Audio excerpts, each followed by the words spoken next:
Hello बच्चों, Gurukul class 9th में आपका स्वागत है। आज हम लोग चैप्टर 1 का एक्सरसाइज 1.6 पढ़ने वाले हैं। यह चैप्टर जो है बहुत ही आसान है और परीक्षा के दृष्टिकोण से भी महत्वपूर्ण है। और इस चैप्टर का जितने भी एक्सरसाइज का सवाल है वह सभी सवाल जो है घातांक के नियम से बनने वाले हैं। घातांक का जो नियम है यहाँ पर देखिए 4 गो नियम दिया हुआ है।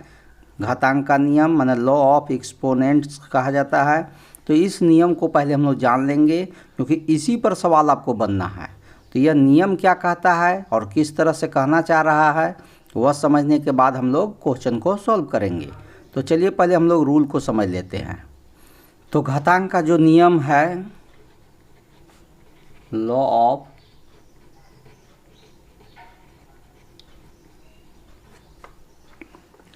इस नियम का पहला रूल कहता है कि यदि बेस मतलब कुछ भी हो, सेम बेस हो और पावर कुछ भी हो, पावर चेंज हो सकता है, सेम पावर नहीं होना चाहिए। यदि सेम पावर रहेगा तो वही रूल होगा। तो कह रहा है कि बेस यदि सेम हो, बेस और भी हो सकते हैं, ठीक है। और तो उस बेस में से एगो बेस को लेना है, ठीक है। उस दोनों बेस में से क्या है, एगो बेस को लेना है। इसको बेस कहा जाता है आधार, और ये है आपका पावर या घातांक भी कह सकते हैं। तो इस जब मल्टीप्लाई में हो तो उस पावर को जोड़ दिया जाता है। याद रहेगा कि मल्टीप्लाई में रहेगा, गुना में रहेगा तो पावर जुड़ जाता है। दूसरा रूल इसी पर कहता है कि यदि यही सेम चीज़ हो लेकिन डिवाइड में हो, ठीक है, तो उस स्थिति में बेस एक ही गो रहेगा, ठीक है। दोनों बेस के बदला में एक ही गो बेस रहेगा और पावर जो है डिवाइड में है इसलिए घट जाएगा, ठीक है। यह दूसरा रूल है। तीसरा रूल कहता है कि यदि कोई पावर हो, किसी बेस पर पावर हो, ठीक है, और उसका भी फिर पावर हो, तो कहता है रूल कि यह दोनों पावर जो है आपस में मल्टीप्लाई हो जाता है। चौथा रूल कहता है कि यदि बेस 2 गो हो, ठीक है, और दोनों बेस मल्टीप्लाई में ही हो। बेस 2 तरह का है, पावर सेम है। यहाँ पर था कि बेस सेम था, पावर डिफरेंस था, तो उस स्थिति में पावर मल्टीप्लाई हो जाता है। लेकिन यहाँ पर दोनों बेस है तो दोनों बेस तो इस अंदर रहेगा, लेकिन ये दोनों पावर के बदला में एक पावर रह जाएगा, ठीक है। यह अगला रूल है। इसी में और भी है कि यदि कोई भी बेस हो और उसका पावर 0 हो, ठीक है, कोई बेस हो उसका पावर क्या हो, 0 हो, कोई भी हो, 100 का 0 हो तो 1 होगा, तो उस सब का वैल्यू 1 होता है, ठीक है। यदि 10 का भी पावर यदि 0 हो तो इसका भी वैल्यू 1 होगा। 50 का पावर 0 हो तो उसका भी वैल्यू 1 होगा। 100 का भी पावर यदि 0 हो तब पर भी उसका वैल्यू 1 होगा। 25 का भी पावर 0 हो तो उसका भी वैल्यू 1 होगा। समझ में आ रहा है बात? तो यह कहना चाह रहा है। तो यही आपका इस चैप्टर में फार्मूला था एक्सरसाइज में। अब 1.6 का पहला क्वेश्चन सॉल्व करते हैं। क्या कहता है पहला क्वेश्चन से देखिए। कहता है ज्ञात कीजिए, ठीक है, और 3 गो सवाल दिया है। 64 का पावर 1/2 इसका वैल्यू निकालना है, या सेकेंड है 32 का पावर 1/5, थर्ड है 125 का पावर 1/3। तो ये इसका वैल्यू निकालना है, मान पता करना है। तो पहला क्वेश्चन था वो आप देख चुके हैं। 64 का पावर 1/2 है। तो 64 देखिए 2 है तो स्क्वायर से भी काम चल जाएगा, या इसको फैक्टराइज करके। तो 64 में क्या मिलेगा, 64 में हम लोग जानते हैं कि 8 8 2 गो मिलेगा, 8 8 64, मतलब 8 का स्क्वायर होता है। और पहले से आपका बाहर में क्या है 1/2 होगा, 2 से 2 कैंसिल हो गया, 8 के पावर 1 बचा, मतलब 8 1 बार लिखना है, तो 8 1 बार लिख दिए। यही सवाल का आंसर था। देखिए कितना आसान है। सेकेंड क्वेश्चन देख लीजिए, आपका लिखा हुआ 32 का पावर 1/5। तो आपको 32 को तोड़ कर देख लेना है, ठीक है। 2 से करिएगा 16 बार में, 2 से करिएगा 8 बार में, फिर 2 से करिएगा 4 बार में, 2 से करिएगा 2 बार में, और 2 से करिएगा 1 बार में। बोलिए 2 के को दिखा रहा है, 1 2 3 4 5। तो यहाँ 2 का पावर हम लिख देंगे 5, और पहले से 1/5 लिखा हुआ है। अभी 5 से 5 कट गया तो 2 के पावर 1 हुआ, और 2 के पावर 1 मतलब 2 हो गया। यही सवाल का आंसर हुआ। देखिए कितना आसान है। थर्ड क्वेश्चन आइए। थर्ड क्वेश्चन में दिया हुआ है 125 का पावर 1/3। 125 को तोड़ के देख लीजिए। तो 125 को तोड़िएगा तो इसमें क्या मिलेगा, 5 3 को मिलेगा। 5 से करिएगा 25 25 125, फिर 5 से करिएगा 5 बार में 25, 5 से करिएगा 1 बार में। 5 के को दिखाया इसमें, 3 को दिखाया, इसलिए आप लिख सकते हैं यहाँ 5 के पावर 3 और पहले से 1/3 है। 3 से 3 कट गया तो 5 के पावर 1 हो गया, मतलब 5 आंसर हो गया। हो गया। तो यही सवाल का आंसर था। अब आइए क्वेश्चन नंबर दूसरा।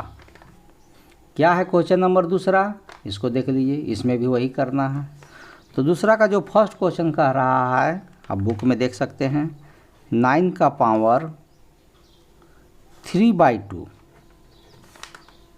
9 का पावर 3/2। 9 किसका स्क्वायर होता है, 3 का स्क्वायर होता है। और पहले से पावर में क्या है, 3/2। 2 से 2 कट गया तो 3 का पावर कितना हो गया, 3। 3 के 1 बार लिखना है, 3 बार लिखने के लिए कह रहा है। देखिए 3 का पावर 3 मतलब 3 बार लिखिए। तो 3 तिहाई 9, 9 तिहाई 27, 27 आ गया। यही सवाल का आंसर है। देखिए कितना आसान है। अब क्वेश्चन नंबर सेकेंड आइए। क्वेश्चन नंबर जो सेकेंड है वह कहता है 32 का पावर 2/5। तो 32 में देख लीजिए, 32 में अभी तुरंत देखे थे, 32 में 2 के को मिला था, 5 को मिला था, 1 2 3 4 5। ठीक है। तो यह हम लोग 2 का बेस में पावर 5 लिख दिए और पहले से बाहर पावर है 2/5। 5 से देखिए 5 कट गया। ठीक है। तो 2 का पावर क्या हो गया, 2। और 2 के 1 बार लिखना है, 2 बार लिखना है। और 2 दूनी के क्या हो गया, 4 हो गया। 2 2 जा 4, आंसर हो गया। कितना आसान था। अब इसी का दूसरा का ही थर्ड क्वेश्चन देख लीजिए, बहुत ही आसान है। थर्ड क्वेश्चन में कहता है 16 का पावर 3/4। अब क्या करना चाहिए, 16 को तोड़ दीजिए। तो अब ये देखिए 16 को यहाँ 32 में ही टूटा हुआ है। 16 में क्या, यहाँ से यहाँ तक चलेंगे तो 2 1 2 3 4 को मिलेगा 16 में। तो 2 के बेस में हम लोग क्या हो गया, पावर 4 आ गया। और पहले से पावर है 3/4। 4 से देखिए 4 कट गया। तो 2 के पावर क्या हो गया, 3 हो गया। 2 2 कितना बार लिखना है, 3 बार लिखना है। कितना हो जाएगा, 8 हो जाएगा। 2 2 4 4 2 8 हो गया आंसर। ठीक है। अब आइए इसी का 4 क्वेश्चन क्या कहता है, 125 का पावर -1/3। तो 125 को अभी हम लोग तोड़े थे। 125 को क्या मिला था, 5, 3 को मिला था 5। तो 125 को हम लोग यदि तोड़ते हैं तो 5 कितना मिलता है, 3 को मिलता है। और उसके बाद क्या है, माइनस में 1/3 है। 3 से तो 3 कट गया। 5 के पावर क्या हो गया, -1। तो याद रखिएगा, हम फार्मूला एगो यहाँ पर छूट गया है। फार्मूला यही कहता है छठा कि यदि कोई बेस हो उसका पावर माइनस में हो तो उसको प्लस करने के लिए 1/, किया जाता है 1/m किया जाएगा। पावर को 1/m में लिखा जाएगा। तो यही बात यहाँ पर भी आपको लागू हो जाएगा। यहाँ पर पावर देख लीजिए माइनस में है, तो इसको लिखने के लिए क्या करना होगा, ठीक है, इसको आपको क्या करना होगा, माइनस से यदि प्लस में करना है तो आपको पावर को क्या कर देना होगा, इसको पलट देना होगा। माइनस है, गलत लिख, फॉर्मूला बता दिए हम। ठीक है। यहाँ पर कहता है कि यदि a का पावर माइनस में हो तो इसको प्लस करना है तो पावर तो m रहेगा ही, लेकिन प्लस करने के लिए 1/a हो जाएगा। ठीक है। 1 क्या हो जाएगा, a हो जाएगा। ये बेस बदल जाता है।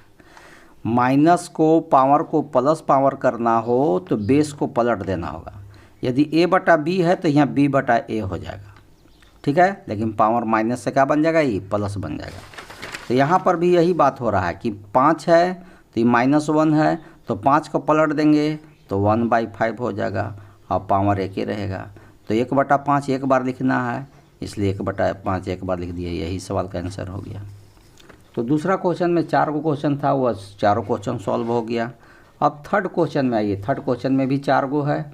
तो हम लोग आते हैं इसका पहला क्वेश्चन सॉल्व करते हैं, क्या कहता है। तो क्या देखते हैं, 2 का पावर 2/3 और 2 का पावर 1/5 है। देखते हैं दोनों का बेस सेम है। तो हम लोग पढ़े थे फर्स्ट फार्मूला में, यदि दोनों मल्टीप्लाई में हो और बेस सेम हो तो एगो बेस लिखाता है और पावर जुट जाता है। यही रूल को यहाँ फॉलो करेंगे कि 2 तो रह गया बेस सेम और ये पावर जो है जुट जाएगा। तो 2/3 प्लस 1/5, यह 2 बेस तो रह गया। अब आ जाइए, 2 और 3 और 5 कैल्शियम का हो जाएगा 15 हो जाएगा, 15 हो जाएगा। अब 5 दूनी के क्या होगा 10 होगा, 3 एकम क्या होगा 3 होगा। अब बोलिए क्या लग रहा है। अब आपको क्या लगता है, 10 और 3 क्या होगा 13 हो गया। तो ये 13 हो गया और नीचे कितना है 15 है। यही सवाल का आंसर है। देखिए कितना आसान था। आइए क्वेश्चन नंबर सेकेंड में क्या कहता है। तो यह क्वेश्चन नंबर सेकेंड है। इसका देखिए पावर का पावर है। तो एक फार्मूला आपको बता दिए थे कि यदि पावर का पावर हो, देखिए यहाँ फार्मूला तीसरा नंबर में है, पावर का पावर हो तो दोनों पावर क्या हो जाता है मल्टीप्लाई हो जाता है। तो यही रूल को यहाँ फॉलो करें। तो 1/3 है और पावर इसके अंदर में 3 था और बाहर में पावर एक 7 है। तो 1/3 हो गया और 7 के क्या हो जाएगा 21 होगा। तो 1/3 21 बार लिखिए, लेकिन बुक में आंसर जो है आपको इतना ही पर दिए हुए है, इसलिए आंसर जो है आपका यहीं पर रह जाएगा। और यदि चाहते हैं कि इसको हम पलट दें, बेस को 1/3 बेस न रह करके 3 बेस रखना चाहते हैं, तो अभी तुरंत यहाँ पर देखे थे यहाँ माइनस वाला, ठीक है कि 1/5 था और इसको माइनस में था तो पलट दिए तो 1/5 हो गया था। और अभी यहाँ से उल्टा इधर करना है। यदि चाहते हैं कि बेस हम 1/5 न रख करके 5 जैसा रखे तो 1/5 को पलट देंगे तो 5 हो गया था, पावर जो प्लस में था वो माइनस हो गया था। तो बुक में आंसर इतना नहीं दिया हुआ है, बुक में आंसर इसका पलट करके दिया है। तो 1/3 का 3 हो जाएगा और पावर जो 21 है वो -21 हो जाएगा। यही सवाल का आंसर है। ठीक है, रूल जान गए कि 1/3 है और 1/3 न लिख करके हम 3 लिखना चाह रहे हैं। तो जब बेस पलट दीजिएगा तो पावर चेंज हो जाएगा, प्लस है तो माइनस हो जाएगा, माइनस है तो प्लस हो जाएगा। तो यहाँ पर प्लस था तो माइनस हो गया। यही सवाल का आंसर है। क्वेश्चन नंबर 3 देखिए। तो यहाँ पर देखते हैं कि बेस 11 है और डिवाइड में है। तो देखिए यहाँ पर रूल नंबर दूसरा पर करेगा कि दोनों पर का बेस सेम है और पावर डिफरेंस है लेकिन डिवाइड में है, तो पावर क्या हो जाता है माइनस हो जाता है। तो यहाँ भी पावर माइनस हो जाएगा।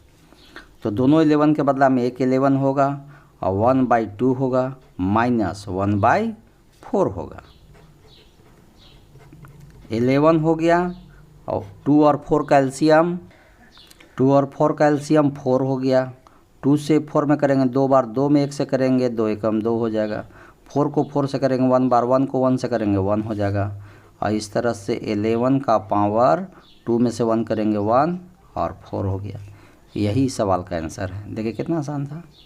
तो यह चैप्टर ही बहुत आसान है, लेकिन एग्ज़ाम में आपका जो होगा, क्योंकि इधर का चैप्टर ज़्यादा करके जो है फर्स्ट टर्म एग्ज़ाम के लिए सेट किया जा रहा है। और अभी जो है फर्स्ट टर्म एग्ज़ाम में इन सभी चैप्टर से सॉल्व करने वाला सवाल ना रह करके ऑब्जेक्टिव एमसीक्यू को सवाल रह रहा है। लेकिन एमसीक्यू सवाल का आंसर तभी निकाल सकती है जब आप सॉल्व कर लीजिएगा। इसलिए सॉल्व करने के लिए सीखना आपको बहुत ज़रूरी है।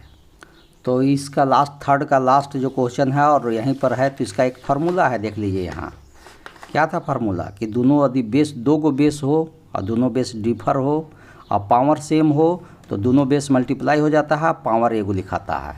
तो इसी फार्मूला पर अभी सवाल बनना है। 4 फार्मूला जो है 4 नंबर में उसी पर। तो देने कि दोनों का बेस देखिए पावर दोनों का सेम है, 1/2 दोनों में है तो 1/2 लिख दिए। और ये दोनों को क्या करेंगे मल्टीप्लाई में लिख देंगे।